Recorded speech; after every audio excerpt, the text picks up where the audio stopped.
La primera es que es altamente inconveniente que si un reinsertado de las FARC, por ejemplo, tenía cultivos ilícitos antes del acuerdo de paz y los mantiene hoy, es lo que llamamos un delito de ejecución permanente, su conducta no sea investigada por la Fiscalía General de la Nación, sino por la JEP.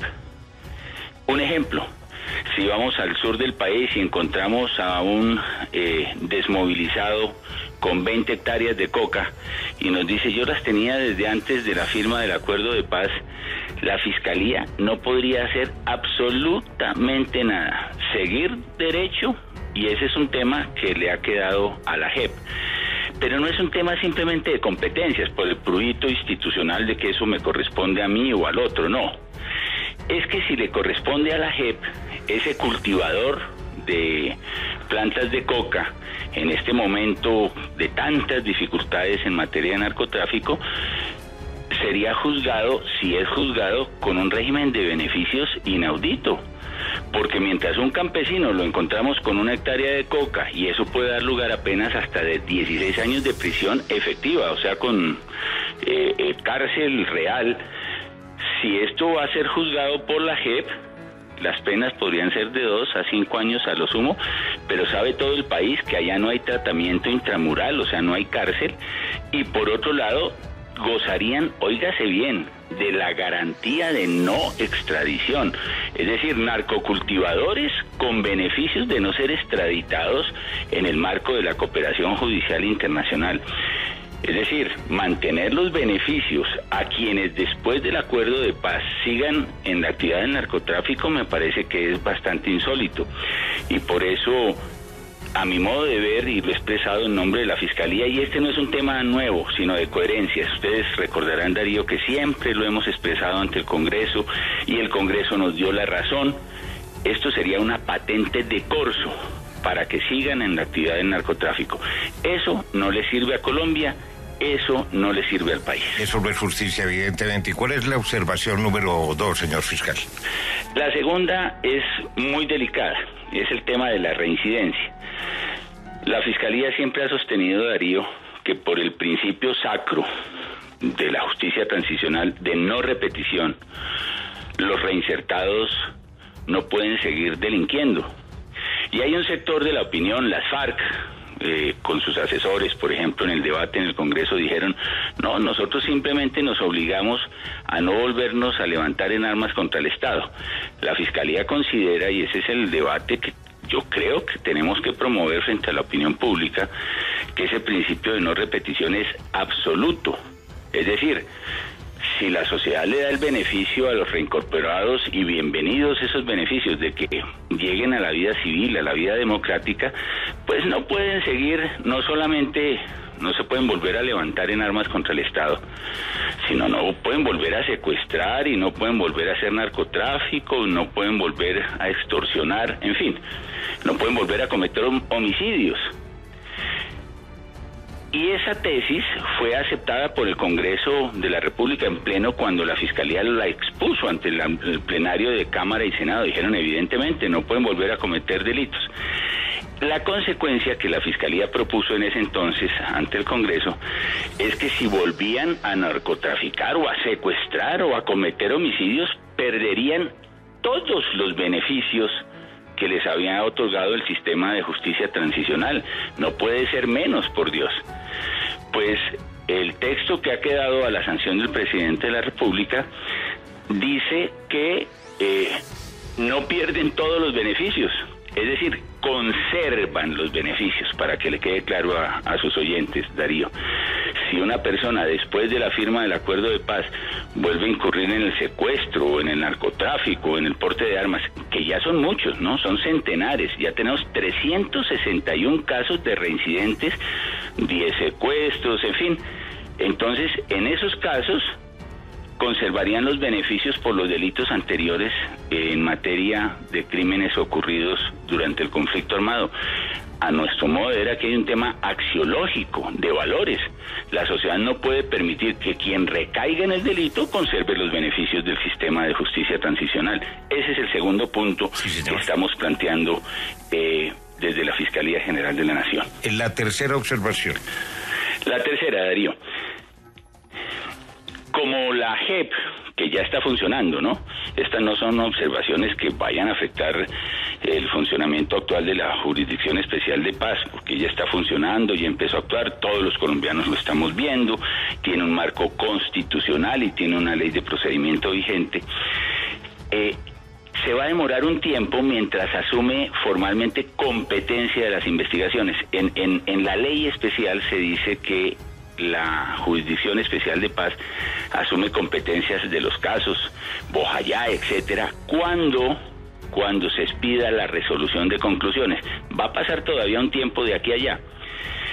Entonces, desde el acuerdo de paz se dispuso que mientras la JEP asume esa competencia formalmente, la Fiscalía General de la Nación continuará con las investigaciones. Y siempre hubo una discusión en el Congreso qué podía hacer mientras tanto la Fiscalía investigando. En algún momento se dijo, lo que no pueden hacer es citarlos a interrogatorios, no pueden citar audiencias de ninguna naturaleza. Entonces nosotros dijimos ante el Congreso, no, eso sí no puede ser, porque ¿cómo puede haber un investigador que yo llamo eunuco, que teóricamente investiga pero no puede hacer nada, ni citar interrogatorios, ni practicar pruebas ante jueces de garantías, ni hacer audiencias de ningún tipo? Y lamentablemente ha quedado la limitación que no estableció el Congreso de la República, que la Fiscalía puede hacer investigaciones, pero no puede hacer audiencias, o sea, no puede hacer una audiencia de interrogatorio, no puede hacer una audiencia de imputación. Está bien que no se hagan capturas, como lo decía la ley original, pero nosotros necesitamos, por ejemplo, hacer audiencias reservadas para hacer investigaciones sobre cuentas corrientes, de obtención de documentos. No, es que no se pueden hacer audiencias. Eso es lo que ha quedado en el texto que ha quedado para la aprobación del presidente de la República. En ese sentido, yo sí quiero asumir la responsabilidad histórica desde ahora de decir de que no va a haber investigaciones. Sencillamente eso es imposible. Y que lo sepa el país y que lo sepa la comunidad internacional.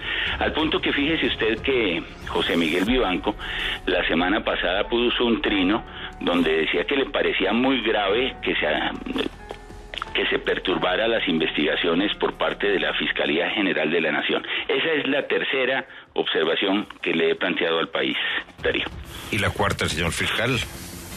La cuarta tiene que ver con un tema mucho más complejo y es el relacionado con la responsabilidad sobre los graves crímenes de guerra y de lesa humanidad.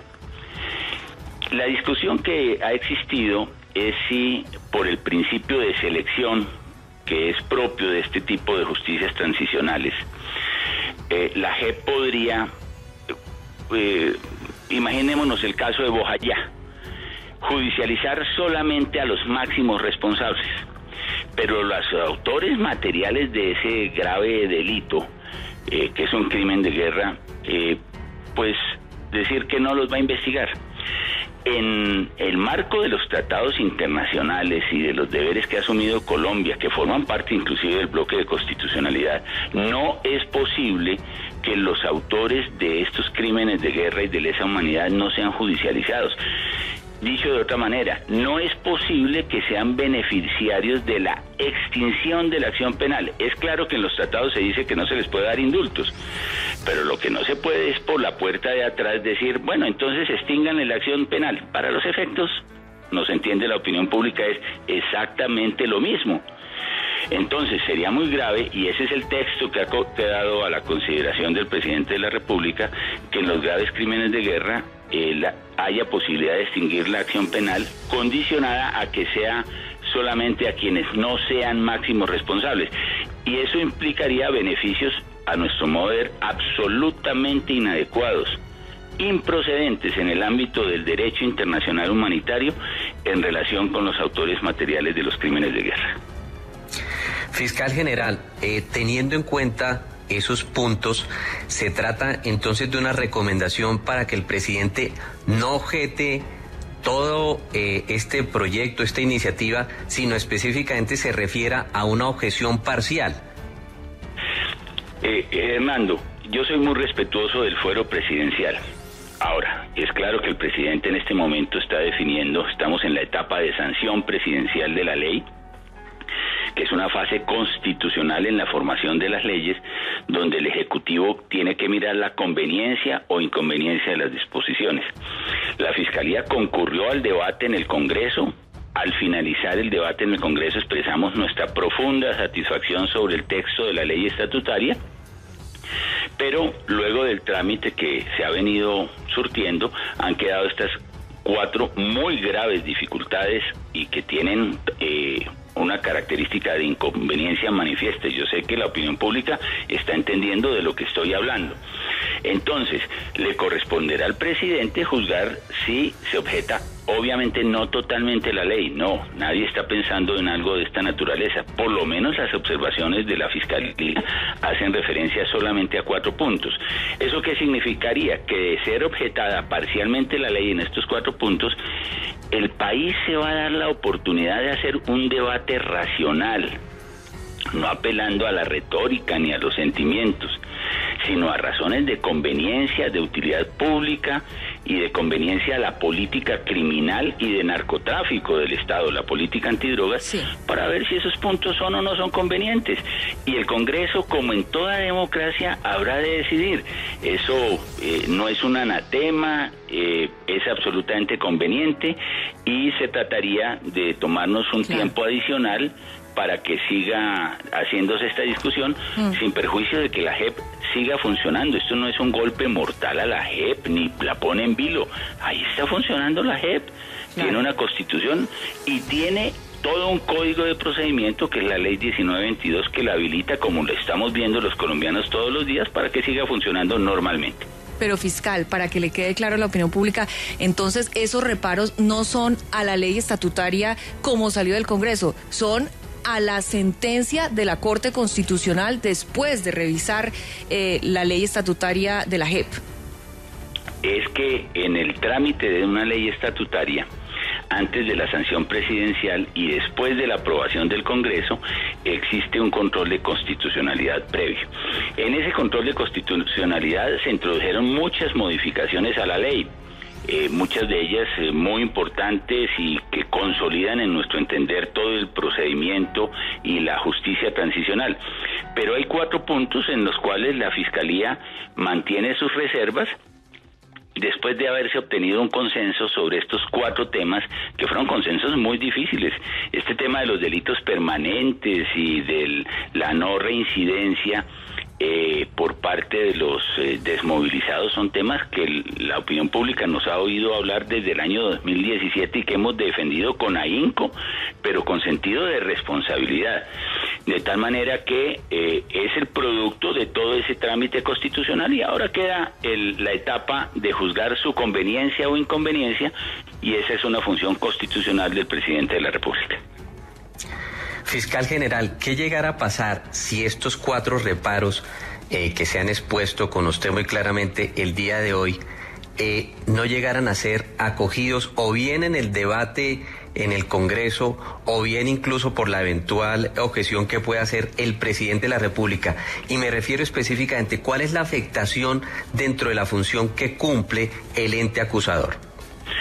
Bueno, es realmente frustrante. Imagínese, Hernando, lo que le pasaría a una fiscalía, sobre todo después de que el propio acuerdo de paz decía que los delitos que se cometieran después de la firma de los acuerdos eran de plena competencia de la justicia ordinaria, que en este mar de cultivos ilícitos en que hoy nada el país, lleguemos a Tumaco, o lleguemos a Putumayo, o lleguemos al Guaviare, encontremos extensiones de 100 hectáreas de coca y nos salgan con una certificación de que los dueños son reinsertados y nosotros tenemos que devolvernos en una acción que es la capitulación de la justicia, en mi entender. Eso sería supremamente grave. Y la comunidad internacional, debo decirlo, que nos acompaña en la lucha contra las drogas, está muy preocupada con este tipo de disposiciones. Quiero contestarlo, es que las observaciones que usted ha formulado con toda claridad y contundencia son inobjetables, que ningún ciudadano de ningún país del mundo civilizado puede aceptar realmente que eso haya quedado de ese tamaño. Lo invito, fiscal, a que escuchemos, si es tan amable, el primer secreto de Darcy Quinn que tiene que ver con este tema, porque nos gustaría mucho conocer también su punto de vista. Darío, y es lo que ha dicho la Corte Constitucional frente a la carta del fiscal con reparos a la JEP, que, como nos decía el fiscal, es contra la sentencia de la Corte, no contra la ley inicial como salió del Congreso. Lo primero que tienen claro los magistrados de la Corte y les sorprende es que es la primera vez que sucede. El miércoles, es decir, mañana, se van a reunir en sala plena, decidirán si contestan, que es lo más seguro, y qué contestan. Por ahora se están abriendo todo tipo de ideas, como la de convocar a una actividad académica para explicar mejor la sentencia, porque ellos lo que dicen es que la gente no ha entendido bien la sentencia y la razón de las decisiones adoptadas por la Corte. Ahora, ¿qué piensan en voz baja? Que es una jugada, dicen ellos, impulsada por el Centro Democrático, que es un favor que se le está haciendo al presidente Duque para darle argumentos de objetar la ley estatutaria, para dilatar y para que la JEP resuelva la situación de Jesús Santrich, por ejemplo, sin el artículo 153, que le daría un salvavidas al señor Santrich y que todo termine con su inminente extradición. Dicen ellos que no los crean tan bobos, que eso es lo que hay detrás. Son algunas de las voces que se han escuchado de algunos magistrados, que por cierto siempre han tenido hasta ahora una muy buena relación con el fiscal general de la Nación. Ahora, tengo que decir también que la presidenta de la Corte Constitucional en este momento, Gloria Ortiz, salvó su voto de la sentencia de la Corte Constitucional y que en esa sentencia comparte muchas de las preocupaciones que está explicando el fiscal en estos momentos. Pero obviamente, como un cuerpo que es, ella compartió y firmó la sentencia general de la Corte Constitucional. ¿Qué le parece, señor fiscal? Bueno, primero, devoción y respeto por nuestra Corte Constitucional. Esa es la devoción y el respeto que le debo como ciudadano, pero fundamentalmente también como servidor público. Segundo, no es la primera vez que estos temas se mencionan. Recordarán ustedes en la cabina de Caracol que hacia el mes de agosto del año pasado yo dirigí una carta a la Corte Constitucional con estas mismas preocupaciones. Les manifesté lo grave que sería que perseveraran los beneficios con la reincidencia, lo grave que sería que el narcotráfico permanente pasara a ser de la JEP y no de la justicia ordinaria, estableciendo un régimen diferencial de penas entre los ciudadanos de bien y quienes se han reinsertado. Entonces, no es la primera vez que esto se plantea, pero tampoco es la primera vez que se plantea la posibilidad de escrutar la conveniencia o inconveniencia después de una sentencia de la Corte sobre una ley estatutaria. Por allá en el 2011 se había aprobado la reelección del Auditor General de la República, pasó el examen de constitucionalidad de la Corte y después de ese examen, cuando esa ley fue a la consideración del Ejecutivo, esto tal vez fue en el primer gobierno del presidente Santos, el gobierno objetó esa ley estatutaria por inconveniente, o sea, hay precedente jurisprudencial y doctrinario, y pasó al Congreso y el Congreso consideró que realmente era inconveniente. O sea, esto no es nada normal, no es heterodoxo, no es un mecanismo de hacerle daño a la Jurisdicción Especial de Paz, ni más faltaba.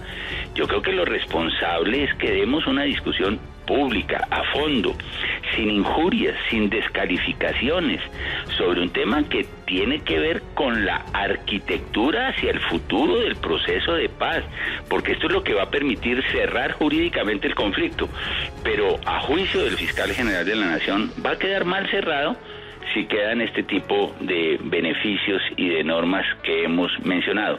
Ahora, en materia de narcotráfico y de extradición, la carta que hemos enviado al señor presidente de la República no hace ningún comentario, porque debo decir que en esa materia la sentencia de la Corte Constitucional es, a juicio de la Fiscalía, impecable, porque se establece que la extradición puede provenir respecto de conductas que se desarrollen después del 1 de diciembre del 2016. Eso es perfecto.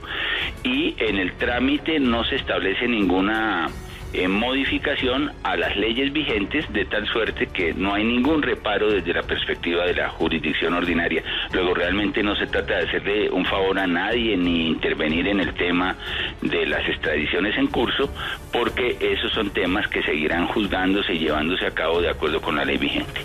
Fiscal Néstor Humberto Martínez, así las cosas como usted las ha planteado, ¿qué caminos tiene el señor presidente para firmarla o para objetarla? Yo creo que el presidente tiene que, con su grupo de asesores, seguramente valorar estas observaciones, las que hagan otros sectores de opinión, las que grupos de organizaciones no gubernamentales, inclusive las que puedan hacer los interesados en esta materia para que se sancione la ley, y ese es un ejercicio democrático muy conveniente. Yo creo que este tipo de asuntos hay que discutirlos a la luz del día, porque lo que estamos tratando es de acertar como sociedad para cerrar jurídicamente el conflicto armado. La objeción por inconveniencia implica la vuelta a redactar de una disposición. Si el presidente considera que la disposición es inconveniente, sugiere la redacción alternativa y la tendría que volver a considerar el Congreso y tendría que volver a la Corte con la nueva redacción para que se pronuncie sobre la constitucionalidad del nuevo artículo que ya el presidente juzgaría conveniente. No, Juan, en ese caso lo que ocurre es que si el presidente estimara inconvenientes algunos apartes de la ley, se los presenta al Congreso. Si el Congreso considera que son inconvenientes, salen del texto final, y si considera que son convenientes, pues se incluyen y existe el deber de sancionar. Queda claro de esa manera que es un juicio ya de calificación de conveniencia exclusivamente, no hay el proceso de redacción de la ley, eso ya no es posible, pero adicionalmente que quede claro que eso no afecta a la ley estatutaria de la JEP, porque el gran corazón de esta ley, que son cientos de artículos, se mantienen y las observaciones que nosotros estamos haciendo son muy puntuales. Fiscal, en consecuencia, el Congreso simplemente analiza las observaciones que quiera formular el señor presidente y dice si acepta las razones de inconveniencia y los elimina, pero no se pueden reescribir. Exactamente. El debate es más o menos de este estilo. ¿Les parece a ustedes conveniente o inconveniente que se sigan manteniendo cultivos ilícitos con penas de 2 años? Allá a ver el Congreso que decide.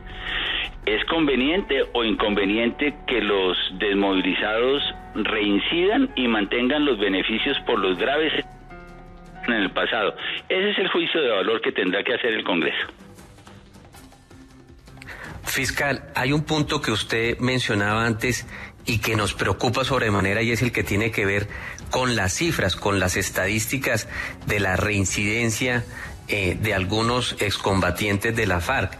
¿Usted tiene, por ejemplo, el número de investigaciones por porte de armas, por delitos sexuales, por homicidios? Sí, claro. Y tenemos ya capturas alrededor de más de 100 tal vez.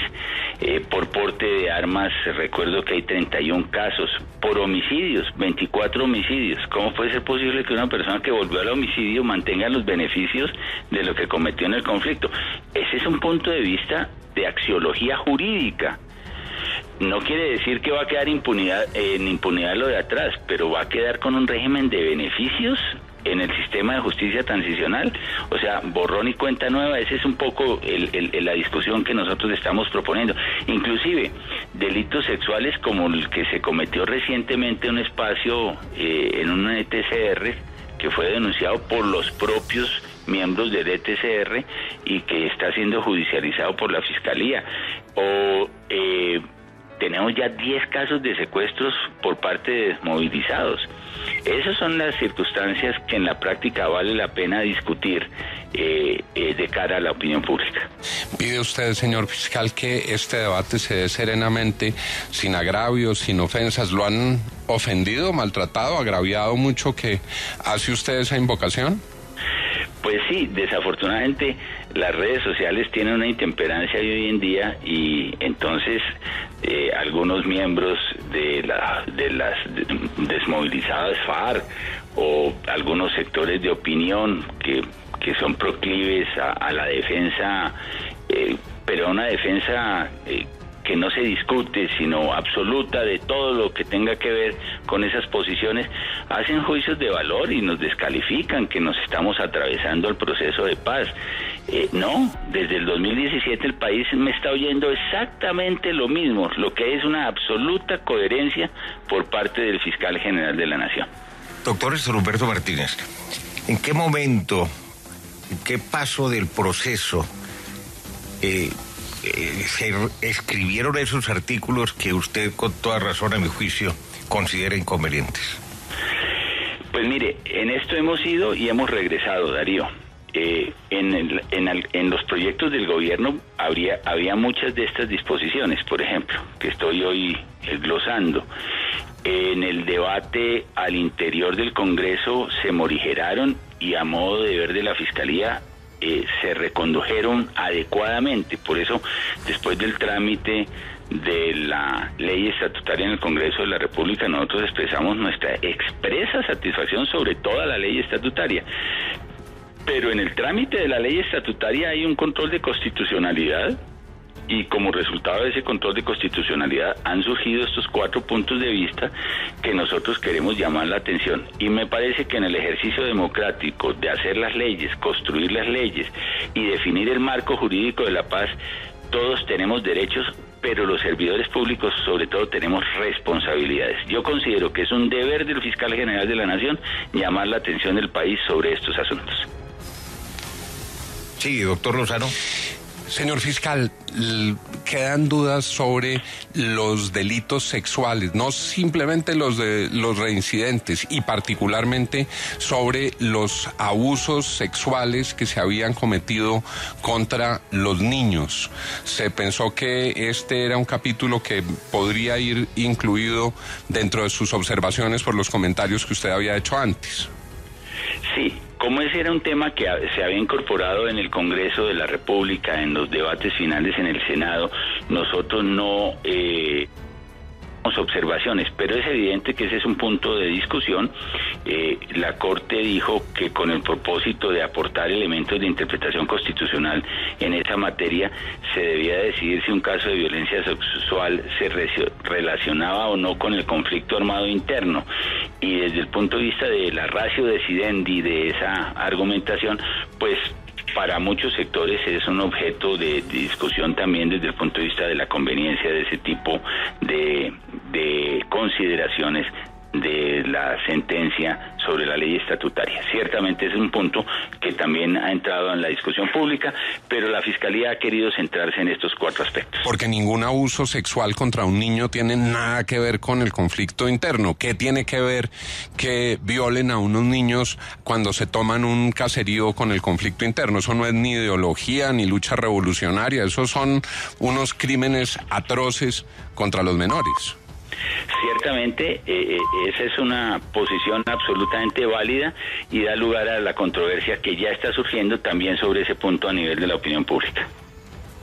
Fiscal general, hay un tema que tiene en vilo la opinión pública y por supuesto la jurídica, y es el que tiene que ver con la eventual extradición del señor Jesús Santrich. Su defensa ha dicho que no hay pruebas para su extradición y obviamente estamos en la expectativa que la justicia de Estados Unidos entregue evidencias que seguramente para la JEP justifiquen ese envío. ¿Qué responde la Fiscalía frente a esa aseveración de la defensa de Santrich? Bueno, la verdad, Hernando, como se lo he manifestado a la opinión pública, nosotros hemos entregado grabaciones legalizadas oportunamente ante de garantías que le permiten a la Jurisdicción Especial de Paz adoptar las decisiones que en derecho corresponde. Entiendo que también el gobierno de los Estados Unidos entregó 2 testimonios, pruebas muy importantes al respecto, pero yo no quiero penetrar en ese fuero de la Jurisdicción Especial de Paz. Yo sé que la JEP va a tomar una decisión en derecho y habrá que esperar a que los colombianos podamos conocer esa decisión dentro de los términos establecidos. O sea, yo como ciudadano, se lo digo con toda franqueza, señor fiscal, me quedo sorprendido en consecuencia, y es mi reflexión para usted, que la Corte Constitucional, que es el órgano que debe velar por la juridicidad y la constitucionalidad y la conveniencia o inconveniente, no haya caído en cuenta de estas observaciones que usted ha formulado. Bueno, la Corte ha hecho unos juicios de constitucionalidad muy documentados, por cierto, una sentencia de casi 1000 hojas, y estos puntos de vista en estos temas específicos pues tienen un sustento en la racionalidad del juicio de constitucionalidad, pero desde el punto de vista de la conveniencia de esas consideraciones, el fiscal general tiene que hacer estos aportes para su discusión en este momento. Yo sí creo, sinceramente, Darío, que en estas materias cometeríamos graves errores si ese va a ser el estado de cosas que vamos a aceptar, y por eso es mucho mejor, y hacerlo sinceramente y abiertamente, que lo discutamos. Le conviene al país, y esto va a ayudar de verdad a cerrar el capítulo judicial del conflicto armado en Colombia. Yo no lo creo, y por eso prefiero que se discuta ex ante.